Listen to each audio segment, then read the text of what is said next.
మీరేనా? ఏమిటో ఈ దాగుడు మూతలు?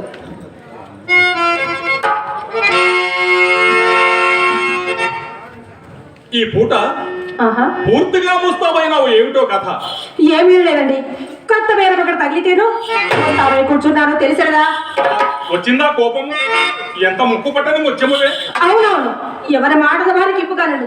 ఈ పూట ఎవరో తప్పక పైకి మిత్రని నమ్మకంగా చెప్పి వెళ్ళిపోయినందున మా అమ్మగారి నోరు కట్టవచ్చును కదా అని మహా సంతోషంతో ముస్తాబై కూర్చుందుకు తగిన ఫలమండి.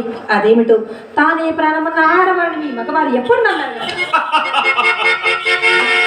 ఏ చండాలుడు, నిన్ను నమ్మని వాడు నిర్మూలమైపోవు. హాస్యమున కన్న మాటలకు అంత అలుక ఎందులకు? హాస్యమునకు కూడా అర్థండవను. వడల మండాస్యమా? సరే, పొరపాటే కాని మరి సుబ్బిశెట్టి ఎందులోకి వచ్చినట్టు? అదిగో ఇంకనేమి, మీ మనసులో ఏదో మలిన మండనే ఉన్నది. అలా పోయినడు. ఆ సంగతి మీకెవరు చెప్పినారు? నేను చూచిన వీధి గుమ్మమున వచ్చినతో మీ అమ్మ కంట పడవలసి వచ్చునేమోయని పెరటి గుమ్మము గడకు రాగా అతడు తటాలను తలుపు తెరుచుకుని బయటకు వచ్చినాడు. ఆ పాటను నన్ను చూచి అతను చూచి నేను తెల్లబోయినాను. అంతటా అతనికి అనుమానము కలుగుకున్నట్లు కోడగమలాడుచు కొందరు అతనితో వెళ్ళి ఉంటుంది. అతని రాక గురించి అడిగి ఉండును. అతడు ఏమి చెప్పి తెలియకుండా మనము ఏమి చెప్పినా చిక్కే. అయినను ఆ సుబ్బిశెట్టి సాధారణంగా కోసినా కూడా నిజం చెప్పాడు కదూ. అదిగో ఈ ధ్రువ తక్కి చూసేదను. ఏమండి, ఎందుకేనిచ్చినారని అతన్ని అడిగి తెలుసుకోలేకపోయారా? అడిగినా. ఏం చెప్పినారు? మేడం కావలసి వచ్చినారని చెప్పినాడు. చెప్పాడు కదండి, ఇంకనేమి మీ సందేహం?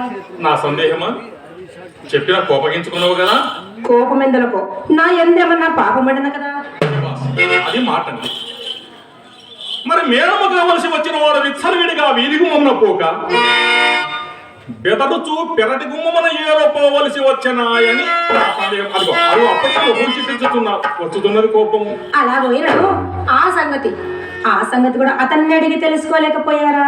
అంతటా ఒక మిత్రుడకు పడి బహుకాల సమావేశము వలన పరమాత్రము చేత కుశల ప్రశ్నలు చేయిచూపోయింది. అందువలన అడుగుటకు అవకాశము లేకపోయింది. అలా పోయినను నేనే చెప్పేదాళ్ళకి ఇప్పుడు మేడ కూర్చి మాట్లాడకై మా అమ్మ అతనిని మేడమే తీసుకొని వచ్చినది.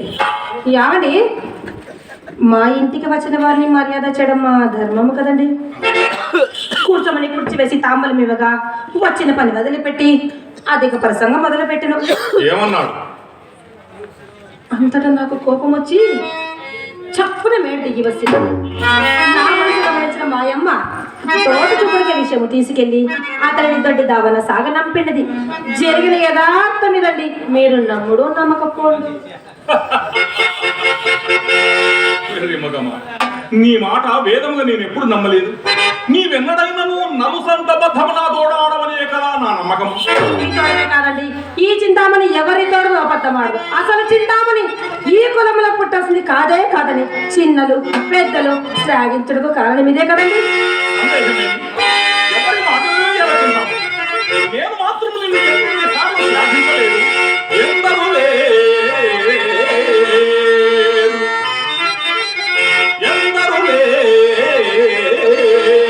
వారవనదే కందువ